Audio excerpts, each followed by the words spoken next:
বাংলাদেশের চলচ্চিত্রের ইতিহাসে এমন কিছু মানুষ আছেন যাদের পরিচয় শুধু একজন অভিনেতা হিসেবে সীমাবদ্ধ নয়।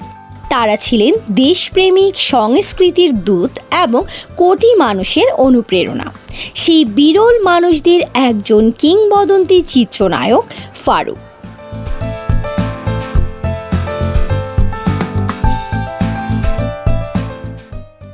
একদিকে মুক্তিযোদ্ধা, অন্যদিকে বাংলা চলচ্চিত্রের অন্যতম জনপ্রিয় নায়ক। পর্দায় তিনি যেমন অন্যায়ের বিরুদ্ধে লড়েছেন, বাস্তব জীবনেও তেমনি দেশের প্রতি নিজের দায়িত্ব পালন করেছেন। কিভাবে এক তরুণ হয়ে উঠলেন বাংলা চলচ্চিত্রের অবিস্মরণীয় নায়ক, চলুন জেনে নেওয়া যাক তার জীবন কাহিনী।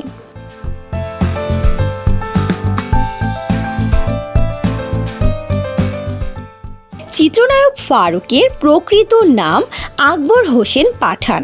তিনি 1948 সালের 18 আগস্ট ঢাকায় জন্মগ্রহণ করেন। ছোটবেলা থেকেই তিনি ছিলেন সাহসী, প্রাণবন্ত এবং নেতৃত্বগুণ সম্পন্ন। পড়াশোনার পাশাপাশি খেলাধুলা ও সাংস্কৃতিক কর্মকাণ্ডেও তার আগ্রহ ছিল।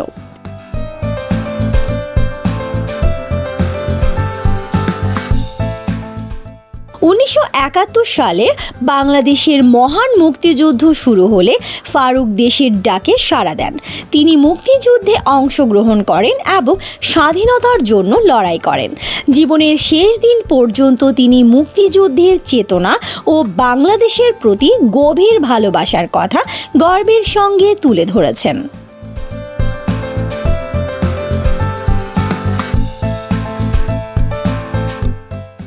স্বাধীনতার পর চলচ্চিত্রে অভিনয়ের সুযোগ পান ফারুক। তার প্রথম মুক্তিপ্রাপ্ত চলচ্চিত্র জলছবি। তবে খুব অল্প সময়ের মধ্যেই নিজের অভিনয় দক্ষতা দিয়ে তিনি নির্মাতা ও দর্শকদের নজর কেড়ে নেন।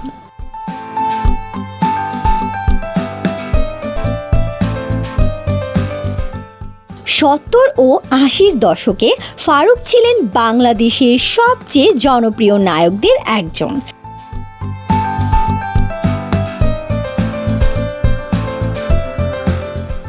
তিনি সুজন সখী, লাঠিয়াল, সারেং বউ, গোলাপি এখন ট্রেনে, মিয়া ভাই, আবার তোরা মানুষ হ সহ অসংখ্য জনপ্রিয় চলচ্চিত্রে অভিনয় করেন।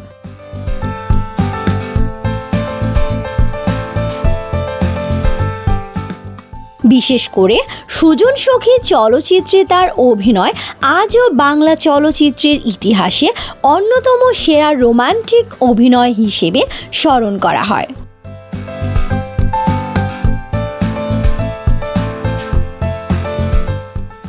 ফারুকের অভিনয়ের সবচেয়ে বড় শক্তি ছিল তার স্বাভাবিকতা। গ্রাম বাংলার সাধারণ যুবক, সংগ্রামী মানুষ কিংবা সাহসী নায়ক, প্রতিটি চরিত্রেই তিনি ছিলেন বিশ্বাসযোগ্য।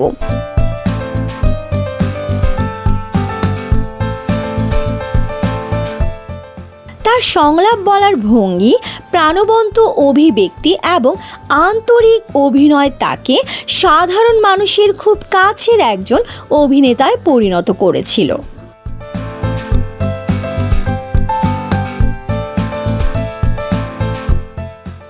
বাংলাদেশের চলচ্চিত্রে অসামান্য অবদানের জন্য ফারুক বহু সম্মাননা অর্জন করেন।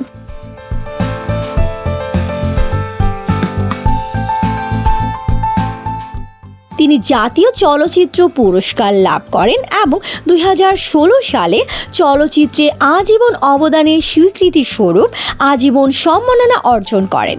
তার দীর্ঘ অভিনয় জীবনে তিনি 1.5 শতাধিক চলচ্চিত্রে অভিনয় করেছেন।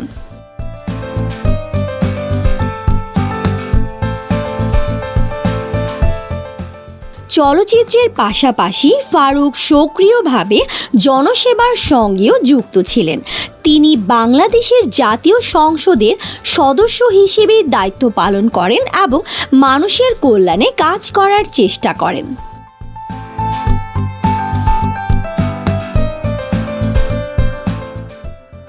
ফারুকের স্ত্রী ফারহানা পাঠান। ব্যক্তিগত জীবনে তিনি ছিলেন অত্যন্ত আন্তরিক, অতিথিপরায়ণ এবং পরিবারপ্রেমী মানুষ। সহশিল্পী ও চলচ্চিত্র সংশ্লিষ্ট ব্যক্তিদের কাছেও তিনি ছিলেন একজন স্নেহশীল ও সম্মানিত মানুষ।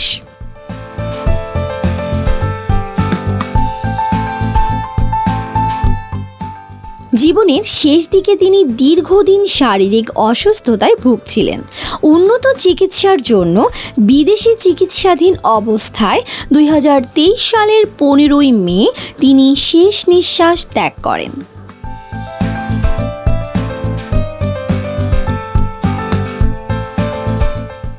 তার মৃত্যুতে বাংলাদেশের চলচ্চিত্রাঙ্গন এক উজ্জ্বল নক্ষত্রকে হারায়। অসংখ্য ভক্ত, সহশিল্পী এবং শুভাকাঙ্ক্ষী গভীর শোক প্রকাশ করেন।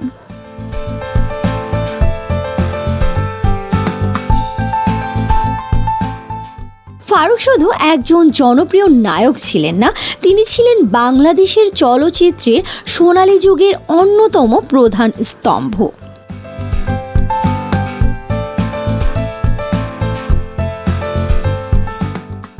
মুক্তিযোদ্ধা হিসেবে দেশের প্রতি তার ভালোবাসা, অভিনেতা হিসেবে তার অসাধারণ অবদান এবং মানুষের প্রতি তার আন্তরিকতা তাকে আজও বিশেষ মর্যাদার আসনে অধিষ্ঠিত করেছে।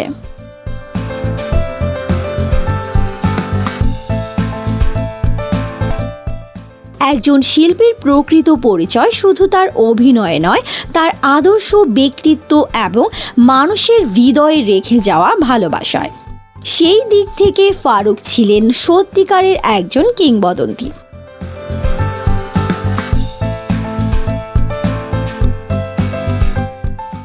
এমন আরও ইতিহাস গড়া মানুষ, কিংবদন্তি শিল্পী, খেলোয়াড়, বিজ্ঞানী এবং বিশ্বখ্যাত ব্যক্তিদের জীবন কাহিনী জানতে আমাদের চ্যানেলের সঙ্গেই থাকুন।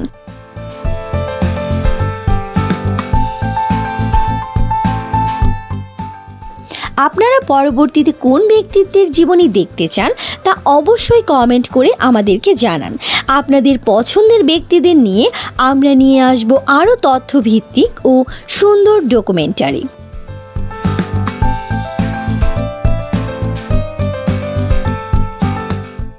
ভিডিওটি ভালো লাগলে লাইক, শেয়ার এবং চ্যানেলটি সাবস্ক্রাইব করতে ভুলবেন না। ধন্যবাদ।